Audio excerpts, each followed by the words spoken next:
My name is Michael Polydoros. I live in Woodland Hills, California, and I grew up in the San Fernando Valley. I went to LA City Public Schools. I went to Cal State Northridge from there, where I majored in film and started working in the movie business, I guess. And for the last 15 years, I've worked with Lionsgate Entertainment. I have two kids. I have a 12-year-old son. I have a 6-year-old daughter. I've been married for 15 years. And when you have kids of that age, it's pretty obvious that you're on the go constantly between my daughter's soccer, her ballet, her ice skating lessons. My son plays hockey out in Valencia, so we're all over the place. Well, the story with the network is pretty interesting. It goes back probably about 12 years. And my wife had gotten a flyer that there was a real estate seminar at Pierce College. So it was an afternoon thing. We went out there and did it, and Marshall spoke and talked about the whole plan of what it was. And it was really interesting. And at the time, we weren't really in a position to go and buy, and to be honest, it was kind of intimidating, because you're sitting here going about, I'm going to buy a property that in some cases I'm not going to see, and somehow I'm going to manage this and I'm going to turn this into an investment for the future. So we did that. Didn't really sat on it for a couple of years, didn't do anything. I told a friend of mine about it, and he is much more of the entrepreneurial spirit, and he was like, this sounds like a really interesting idea. He goes, we should give it a try.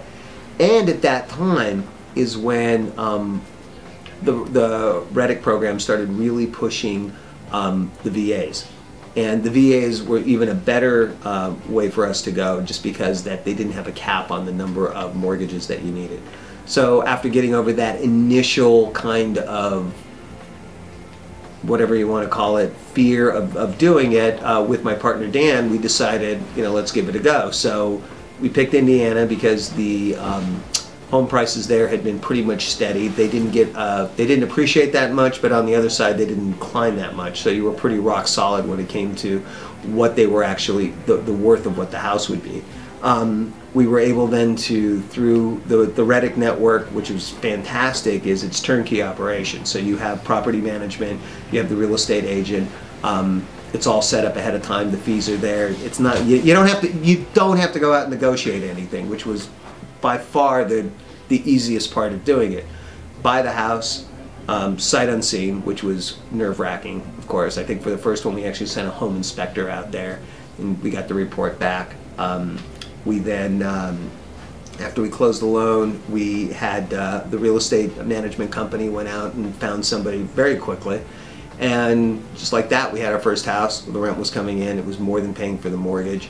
The other appealing thing about Indiana was, at the time, the houses, I think, were maybe $50,000 for a house. And when you go with the VA, it was 3% down. I mean, literally, you're going in there for like $8,000 out of pocket. And now all of a sudden you've got this house where people are turning around and they're more than making up for it. It worked. And we decided after that what we wanted to do was, that was going to be our annuity, and that was how we were going to, basically pay for retirement. And the goal was, we wanted to get ourselves to between 30 and 40 houses, so that we would be able to have this kind of income coming when we were no longer working. There's a lot of benefits that come with the network. I mean, the biggest benefit, well, there's several benefits. I wouldn't say there's a biggest benefit. One, you have the real estate agents that are very much in tune with what the program is. So it's not like you have a real estate agent, the real estate agents are looking at you as an investor. They're not looking at you as a buyer who's going to occupy the house. So it's not like I got to show you 3 houses, you're going to pick one. It's more like, here's a list of homes, these are the economics on it. It's like an investment. Do you want to go ahead and invest in this thing? It's going to cost you X out of pocket. This is what your loan's going to cost you. This is what your rent's going to be. So at the end of the day, you're either cash flow positive, you're negative, you make the call. And, that's very helpful, because it's run more like an investment business as opposed to, this is the house I'm going to live in, and my God, it's my dream home, and what am I going to do? I think I mentioned that we had a home inspector go out to the first one. I think after that, we didn't even use a home inspector, because we were getting to the point where the agents, these real estate agents aren't in it for one shot either. They want me to come back over and over again. They're not going to point me to a home that's going to fall apart. So, there's a lot of trust that goes in with the real estate agents as well. And then the other thing, of course, was you have the management company that is set up, which with a predetermined fee. So again, you know, you're set. You know exactly what it's going to cost you going into this thing. So there's not a lot of negotiating. There's no like, I got to find a guy to do this or find a guy to do that. It's really all pretty turnkey stuff. What we did was, like I mentioned, I have a partner, and we figured that that was a better way to go to mitigate what little risk there was. It also helped us to put the cash together to buy it, because what we did was we didn't buy that. There's different forms. For the most part, they are financed through the VA, and as I mentioned, the VA doesn't have a cap on the amount of loans that a person can have, so that allows you to basically, as long as your credit will allow, you can pick up as many as you want. At the same time, we did have some that we bought full for a full cash price if they were out of the VA program, which we have a couple. I think right now we're sitting at somewhere around 23, 24 homes right now. I mean, it's kind of sad. I can't tell you exactly how many there are, but it's somewhere around there. You know, and, you know, the other question I get asked a lot, I don't know if it's on there or not, is, you know, oh my God, you must have like a ton of these that are, you know, unoccupied all the time. And not really, you know, I won't lie, you get one or two out of them that at any given time that seem to not have somebody in it, but you run it like a business, and basically your cash flow that you have from all these different properties more than makes up for it. So you have to look at it as a whole and not as a single. It's an investment. Can't get emotionally attached to it. My buddy Dan loves to say they're vending machines, and that's exactly what you got to look at it like. It's a vending machine. I mean, I'm really to the point where I don't even necessarily look at the pictures of the house anymore, and, you know, really rely on the broker and the agent. And he sits there and says, if he says he can get $850 to $950 a month rent, you know what my experience is, that's what he's going to get. And so really that's the bottom line. Initially the goal was, let's see what happens.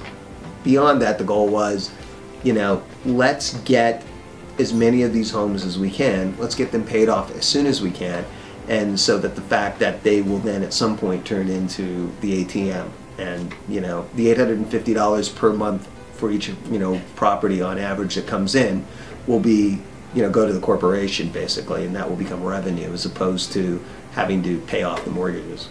Who should be investing? I mean, you ask me, I think anybody should be investing in real estate. And I think, you know, there's the old adage of, you know, when everybody is selling is a good time to be buying. And, you know, I mean, when you look at where you are right now, interest rates have never been lower. Real estate prices have never been lower. It's the perfect combination for people to go pick up as much property as they possibly can. The appreciation on, and don't even play the appreciation game. I mean, don't even sit there and say, well, I'm buying this thing and buying it for $50,000, and 10 years from now it'll be worth $100,000.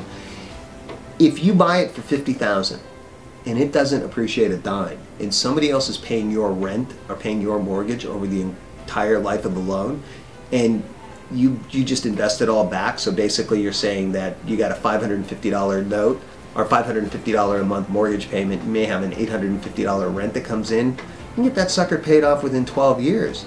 And then all of a sudden, you know, you can sell it, and basically you know, all you've done is put your original investment into it, or B, you can keep it and continue to take whatever it is. And so whether it appreciates or not, it's going to be something that's going to pay you dividends over the course of time. The fear is the toughest part, because you're sitting there going, oh my God, I'm buying this house, I'm going to be on the hook for it for 30 years. You know, I may not even own a house where I am right now, but, you know, as I've told many people, the price of housing when you're in the big markets is not necessarily the price of housing in some of these markets where you're dealing with. You know, most of our houses that we've purchased aren't even the price of like a brand new BMW. So you could look at it like, you know, you really got very little to lose is what it comes down to. So I would say put the fear aside and just delve in and do it. It's so simple. And, you know, I talked to Scott about this, and, you know, I mentioned it online, is that, you know, we've been doing this now for four and a half, 5 years. My 12-year-old son, who at the time was 10, sat there and said, you know, and he was doing the math. He's very, very bright at math, and he sat there and started thinking. He had some money that was in the bank that his grandmother had given him, and he basically was like, well, I want to buy a house, because he got the idea that if I buy the house, I'm going to make more money than this sitting here making 1.25% or whatever it was at the time. So we did it. We took, you know, we found a place in San Antonio, and we took the money out of his account. So now he is, you know, he's got a house down there that, you know, has literally, I think his taxes, mortgage, insurance is like $552 a month. he's getting $851 back after the property management fees. So he's, he's clearing $300 a month on this home. The way we've got it figured up, by the time he's, graduating college, this thing will be free and clear. He can sell it for whatever he wants to do, or he can just collect whatever's coming in, is just a stipend. So, if a 12-year-old can do it, anybody can do it. Nothing is without risk, so I'm not saying it's like, a slam dunk, but for the most part, you're buying a very stable property here, and you're buying it in a very down market. And again, don't look at it as an appreciation, just look at it as, this is somebody's going to pay off my mortgage. You invest in it, you turn away, and you just go for it. Yeah, you're going to have to replace things from time to time, but, any investment requires some upkeep. So it took us, 6 or 7 years to actually pull the trigger on it because, well, I don't know what's it going to be. And I remember, getting the loan documents the first time, and I was like reading every word. And by the time I got to the last one, it was just like, yeah, okay, let's get these done. And you know the drill, you know what it is. And I'm not trying to diminish the importance of what they are, but everything is less intimidating once you've been down that road. But it's always going to be intimidating until you do it.